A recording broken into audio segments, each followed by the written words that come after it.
Perkenalkan, nama saya Garda Putra Widi Sanjaya dengan NIM 2505120041160. Saya berasal dari kelas Teknik Informatika, Prodi Teknik Informatika, kelas D. Pada kesempatan ini saya akan mempresentasikan proyek akhir saya yang berjudul Analisis Pengaruh Jumlah Fasilitas Kesehatan terhadap Angka Harapan Hidup di Kabupaten Mojokerto menggunakan metode regresi linear sederhana. Angka harapan hidup atau yang biasa singkat AHH adalah salah satu tolak ukur paling penting dalam menilai keberhasilan pembangunan manusia di suatu daerah. Berdasarkan data BPS, AHH di Mojokerto terus mengalami tren kenaikan dari 72,03 tahun pada 2016 hingga mencapai 25,28 tahun pada 2025. Di sisi lain, jumlah fasilitas kesehatan yang mencakup puskesmas, klinik, rumah sakit, dan posyandu dan lain-lain juga mengalami perubahan dari yang awalnya 1.340 unit pada tahun 2016 sempat naik ke 1.398 di tahun 2019, lalu turun dengan stabil di kisaran 1.383 unit pada tahun 2025. Lalu muncul pertanyaan yang menarik, apakah perubahan jumlah fasilitas ini benar-benar berkontribusi pada naiknya angka harapan hidup? Pertanyaan inilah yang menjadi titik tolak penelitian saya. Perlu diketahui juga, WHO sendiri menyatakan bahwa ketersediaan fasilitas kesehatan yang memadai adalah prasyarat penting untuk mencapai SDG 3, yaitu kehidupan yang sehat bagi semua usia. Lalu, penelitian ini memiliki 3 tujuan utama. Yang pertama, menganalisis apakah ada pengaruh jumlah fasilitas kesehatan terhadap AHH di Mojokerto selama periode 2016 hingga 2025. Lalu kedua, mengukur kekuatan dan arah hubungan antara kedua variabel menggunakan korelasi Pearson. Lalu 3, membangun model prediksi AHH berdasarkan jumlah fasilitas kesehatan yang ada dengan pendekatan regresi linear sederhana. Selanjutnya, metode yang saya gunakan adalah regresi linear sederhana dengan pendekatan ordinary least squares atau OLS. Variabel bebas dalam penelitian ini yang saya sebut X adalah jumlah fasilitas kesehatan dalam satuan unit, sedangkan variabel terikat Y adalah angka harapan hidup dalam satuan tahun. Data dikumpulkan dari BPS Kabupaten Mojokerto, mencakupi 10 titik pengamatan dari tahun 2016 sampai 2025. Lalu tingkat signifikansi yang saya gunakan adalah alfa sama dengan 0,05. Sebelum melakukan regresi, saya terlebih dahulu melakukan pengecekan data menggunakan metode IKR untuk mendeteksi apakah ada data pencilan atau outlier. Lalu di sini tidak ditemukan bahwa ada outlier baik pada variabel X maupun Y.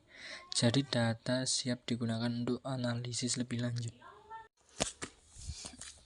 Dari 10 data yang saya miliki, diperoleh rata-rata jumlah fasilitas kesehatan sebesar 1.375,3 unit dengan standar deviasi sekitar 19,74 unit. Sementara itu rata-rata angka harapan hidup adalah 72,93 tahun dengan standar deviasi 1,10 tahun. Covariance antara X dan Y sebesar 8,73 yang menunjukkan keduanya bergerak ke arah yang sama secara umum. Berdasarkan perhitungan manual menggunakan metode OLS, diperoleh model regresi sebagai berikut, yaitu Y sama dengan 2,126 plus 0,02240 X. Artinya nilai konstanta atau intercept adalah 42,126. Ini merupakan estimasi AHH ketika tidak ada fasilitas kesehatan sama sekali. Koefisien slope sebesar 0,02240, berarti setiap penambahan 1 unit fasilitas kesehatan diprediksi AHH akan naik sebesar 0,022 tahun atau sekitar 8 hari. Untuk menguji seberapa akurat model ini dalam memprediksi data aktual, saya menghitung 3 metrik kesalahan, yaitu yang pertama ada mean squared error dengan hasil 1,029, lalu yang kedua ada root mean squared error sebesar 1,014 tahun. Ini berarti rata-rata simpangan prediksi dari nilai aktual hanya sekitar 1 tahun, yang terbilang cukup kecil. Lalu yang ketiga ada mean absolute percentage error yang hanya ditemukan sebesar 1,004%. Nilai ini jauh di bawah ambang kritis 10%, sehingga model ini dikategorikan memiliki akurasi yang sangat tinggi. Lalu catatan khususnya ini pada tahun 2024 dan 2025 residual positif membesar. Ini mengindikasikan adanya akselerasi kenaikan AHH yang tidak bisa sepenuhnya dijelaskan hanya dari jumlah fasilitas fisik saja. Lalu sekarang kita masuk ke bagian pengujian hipotesis. Hipotesis 0 yang saya uji adalah tidak ada pengaruh signifikan fasilitas kesehatan terhadap AHH, sementara hipotesis alternatifnya adalah sebaliknya atau kebalikan dari hipotesis 0. Lalu di korelasi Pearson ini, nilai R yang diperoleh adalah 0,4005. Berdasarkan kriteria Sugiono, nilai ini masuk dalam kategori korelasi sedang pada rentang 0,40 hingga 0,599. Artinya, ada hubungan positif. Ketika jumlah fasilitas kesehatan naik, AHH cenderung ikut naik, namun kekuatannya baru sebatas sedang. Lalu dalam koefisien determinasi, R kuadrat yang ditemukan adalah 16,04%. Ini berarti hanya 16% variasi AHH yang bisa dijelaskan oleh jumlah fasilitas kesehatan. Sisanya atau sekitar 84% dipengaruhi oleh faktor lain. Selanjutnya di sini uji T parsial.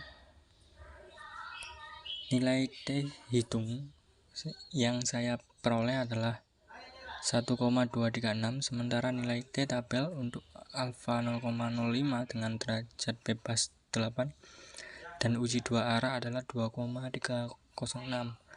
Karena T hitung lebih kecil dari tabel, keputusannya adalah gagal tolak AH0.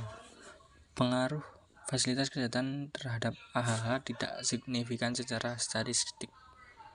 Lalu uji F simultan. F hitung sebesar 1,523 juga lebih kecil dari F tabel 5,318. Ini mempertegas bahwa model regresi ini secara keseluruhan tidak signifikan pada taraf nyata 5%. Jadi, mengapa pengaruhnya tidak signifikan padahal korelasinya tergolong sedang? Ada dua penjelasan utama. Yang pertama, keterbatasan sampel. Dengan hanya 10 data runtun waktu, derajat kebebasan yang diperoleh hanya 8. Akibatnya, ambang batas penolakan hipotesis 0 menjadi sangat tinggi secara statistik. Inilah yang disebut rendahnya statistical power. Lalu yang kedua, Ini yang lebih penting secara kebijakan. Model ini hanya mengukur kuantitas fisik bangunan.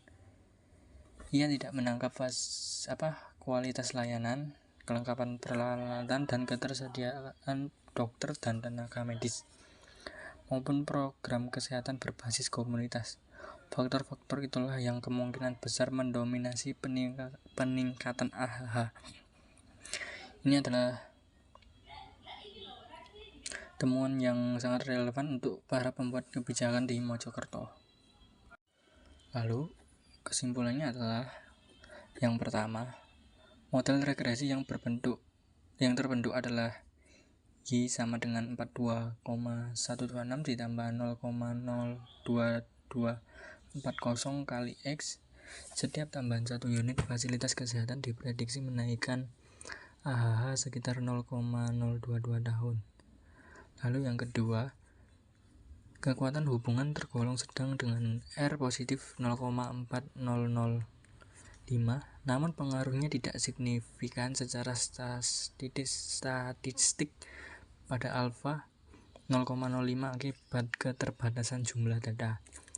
Lalu yang ketiga, kontribusi fasilitas kesehatan terhadap variasi AHH hanya 16%, menunjukkan bahwa faktor sosial, ekonomi, dan program non-fisik memiliki peran yang jauh lebih dominan. Lalu yang keempat, meski tidak signifikan secara inferensial, model ini memiliki akurasi prediksi yang sangat baik dengan MAPE hanya 1,004%. Berdasarkan temuan ini, ada 3 saran yang ingin saya sampaikan, yaitu yang pertama, penelitian selanjutnya sebaiknya menggunakan regresi linear berganda dengan menambahkan variabel seperti rasio dokter per penduduk, persentase gizi yang seimbang, dan tingkat pendapatan per kapita. Lalu yang kedua, secara metodologis, analisis data panel lintas kabupaten dan kota se-Jawa Timur akan memperbesar ukuran sampel secara signifikan, sehingga statistical power pengujian dapat meningkat. Lalu yang ketiga, untuk pemerintah daerah Mojokerto, daripada terus mengejar kuantitas gedung baru, lebih baik fokus pada peningkatan mutu operasional fasilitas yang sudah ada, memastikan layanan bersifat inklusif dan merata bagi seluruh lapisan masyarakat. Demikian presentasi yang dapat saya sampaikan. Terima kasih atas perhatian dan kesempatan yang diberikan.